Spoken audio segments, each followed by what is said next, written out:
మన నాయకుడు త్యాగాల వారధి, త్యాగాల వారసత్వాన్ని మోస్తూ ఈ దేశం కోసం పాటుపడుతున్నటువంటి రాహుల్ గాంధీ గారు వస్తున్నటువంటి ఈ జనజాతరకు జైత్ర యాత్రలా కలిసి కదిలి వచ్చినటువంటి మా అక్కలకు, అన్నలకు, తమ్ములకు, పెద్దలకు పేరు పేరున పాదాభివందనాలు తెలియజేస్తా ఉన్నాను. ఆనాడు ఇదే తుక్కుగూడలో ఏర్పాటు చేయబడ్డటువంటి భారీ బహిరంగ సభకు అశేషంగా వచ్చి మరి 10 ఏళ్ల గడీల పాలనను పాతరేస్తామని శపథం చేసిన మీరు అనుకున్నట్టుగానే పాతరేసి ప్రజాపాలన తీసుకొచ్చినందుకు మీ అందరికీ శిరస్సు వంచి పాదాభివందనాలు తెలియజేస్తా ఉన్నాను. వేదిక మీద ఉన్నటువంటి పెద్దలకు, పత్రికా మీడియా సోదరులకు అందరికీ నమస్కారాలు. ఇవాళ బీజేపీ బీఆర్ఎస్ కూడబలుక్కొని గత 10 సంవత్సరాలు కాంగ్రెస్ పార్టీని అంతం చేయాలని కలలు అన్నారు. కానీ రాష్ట్రంలో ఉన్నటువంటి ప్రజలు వాళ్ళ యొక్క కలల్ని కల్లలు చేస్తూ ఇందిరమ్మ రాజ్యాన్ని తీసుకొచ్చిండ్రు. ఇవాళ నేను ఒక్కటే కోరుతా ఉన్నా, ఒక్కటే ఒక అప్పీల్.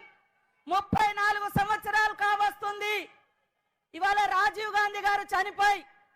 ఆనాటి నుండి ఈనాటి వరకు ఆ కుటుంబం, ఇందిరమ్మ కుటుంబం, రాహుల్ గాంధీ గారి కుటుంబం దేశం కోసం నలుదిక్కుల తిరుగుతూ ప్రజల హక్కుల కోసం పాటుపడుతున్నారు, పోరాడుతున్నారు, ప్రజాస్వామిక హక్కులను కాపాడుతున్నారు తప్ప ఒక్క పదవి కూడా వారు ప్రధానులుగా గాని మంత్రులుగా గాని కాలేదు.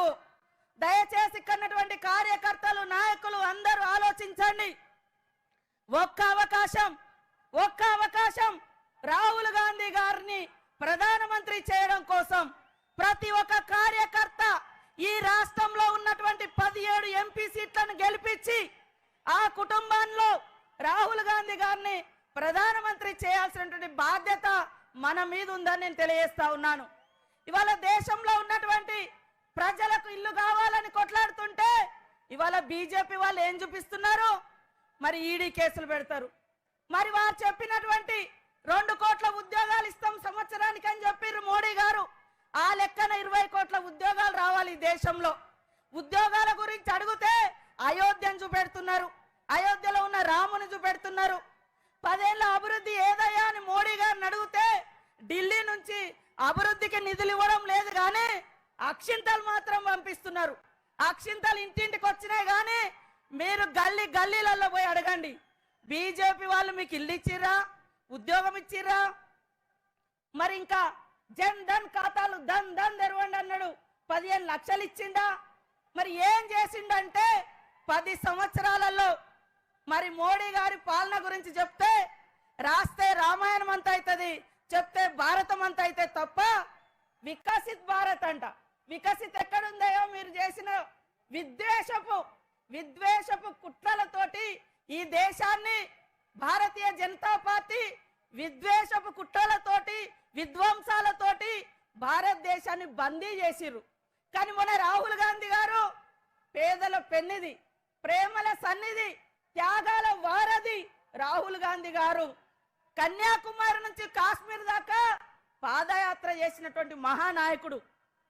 కాబట్టి నేను ఒక్కటే అడుగుతున్నా, ఒక్కటే విజ్ఞప్తి చేస్తున్నాం మీకు అందరికీ. ఒక్క అవకాశం, ఇక్కడ కూర్చున్న వాళ్ళకి ఎంతో మందికి అవకాశాలు రావడానికి కారణం ఇందిరమ్మ కుటుంబం. మీరు కూడా సర్పంచులుగా, ఎంపీటీసీలుగా, జడ్పీటీసీలుగా అయినరు.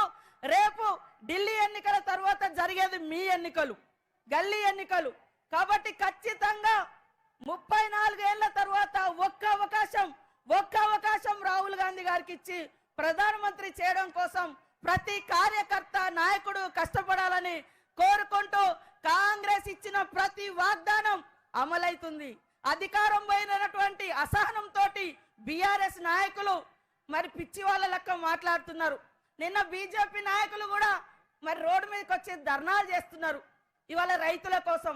అయ్యా, మీరు కార్పొరేట్ కంపెనీల కోసం, బహుళజాతి కంపెనీల కోసం, రైతాంగ వ్యవసాయాన్ని ముంచడం కోసం నల్ల చట్టాలు తీసుకొస్తుంటే వాటికి వ్యతిరేకంగా పోరాడుతున్నటువంటి రైతుల మీద కాల్పులు చేసింది మీరు.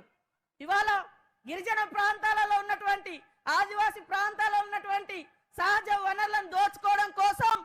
మరి గిరిజన యువతను, ఆదివాసీ యువతను, వారి హక్కులను కాలరాస్తున్నది ఈ కార్పొరేట్ మోడీ వ్యవస్థ అని ఈ సందర్భంగా తెలియజేస్తూ ప్రతి ఒక్కరు కూడా ఒక్క నెల రోజులు కష్టపడండి. మేమందరం 5 సంవత్సరాలు మిమ్మల్ని అందరినీ కంటికి రెప్పలా కాపాడుకుంటాం, రాష్ట్ర ప్రజల్ని కాపాడుకుందామని ఈ సందర్భంగా తెలియజేస్తూ నాకు ఈ అవకాశం కల్పించిన మీ అందరికీ నమస్కారాలు, ధన్యవాదాలు. జై కాంగ్రెస్, జై కాంగ్రెస్.